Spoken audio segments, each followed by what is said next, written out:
Okay, lastly, won't be eating this. That's right, this is the category that you will not see on television, but you're all thinking it, and you've all discussed it on message boards and amongst your friends. So here it is, the absolute worst nomination. We'd rather do each category because that could take forever. We're going to pick out what we think is the absolute worst nomination of all the main categories we went over here today.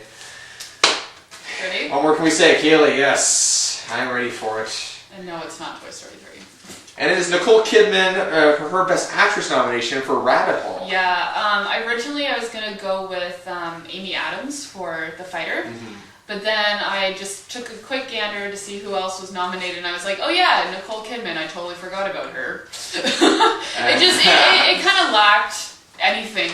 I mean, I know like the role was supposed to be kind of more introverted and everything. I didn't really get that from her. You know, it just kind of, I felt she was more sitting there, and I mean, the movie itself wasn't really original. You know, you kind of knew what was coming, and you know, it wasn't anything special. And yeah. I just didn't think. I think there were other performances like Julianne Moore and The Kids Are Alright that deserved it much more than she did. Yes. And you know, I don't know why she got nominated. You know, I hate to say because she's Nicole Kidman, because I don't really think it's because she's Nicole Kidman. I don't really know, and I don't think she really deserved it. Better her than Halle Berry is all I can say. Frankie and Alice was a terrible film. Yeah, it's not. I like Nicole Kidman in this film, and to be honest with you, I didn't mind her getting nominated. But the film itself, I do agree with you on that. It wasn't brilliant, but I did enjoy it. Aaron Eckhart, also tremendous, as well as some of the supporting work even from Sandra Oh and her little role there.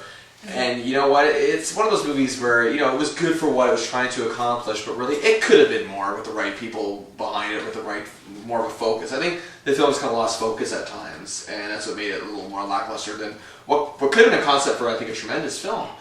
But again, I know it's a concept we've seen a million times before, you know, families torn, but again, it's not that you have to come up with a totally original concept all the time, it's what you do with it. Mm-hmm. Is key in films. That's why when I harp on the chick flicks all the time, and I take a lot of flack for that, it's not because they're chick flicks. It's because they're not good. That's what it is. I enjoy romance films, but they're good. I enjoy The Notebook. Like, it's not hard to make a good romance film. I just think people are lazy and just want to make money at the box office, and they succeed. Shame on you, Hollywood. Wagging fingers, shame to you. I don't give in.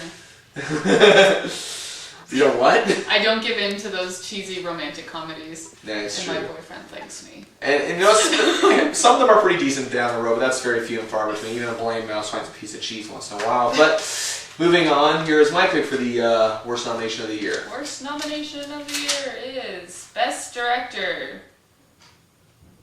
Someone for The King's Speech.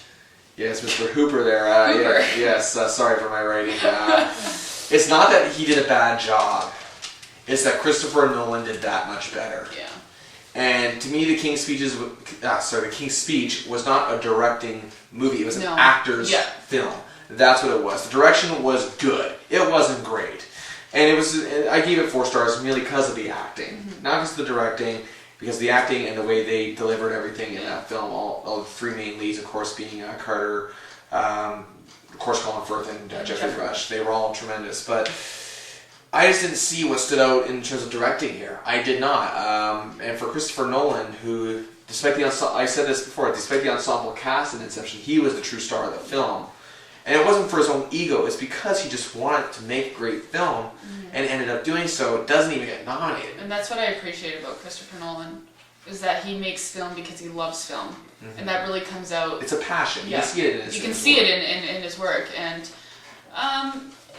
I mean, I can see what you mean. I think that The King's Speech, I mean, a lot of the performances comes from the direction, you know, the direction that they're given and everything. So, I mean, I don't see it as an unfair nomination, but I do agree that Christopher Nolan definitely deserved it, you know, and was hugely snubbed. I mean, whichever one you take out, you know, it's difficult to say. I mean, director is a very hard category to kind of see, because you don't really see all the behind the scenes things. But I mean, I can appreciate what you're saying, and you're not wrong. And that's the thing. It was hard to pick a worst nomination this year, because I generally I'd say a good chunk of what was nominated in all categories this year.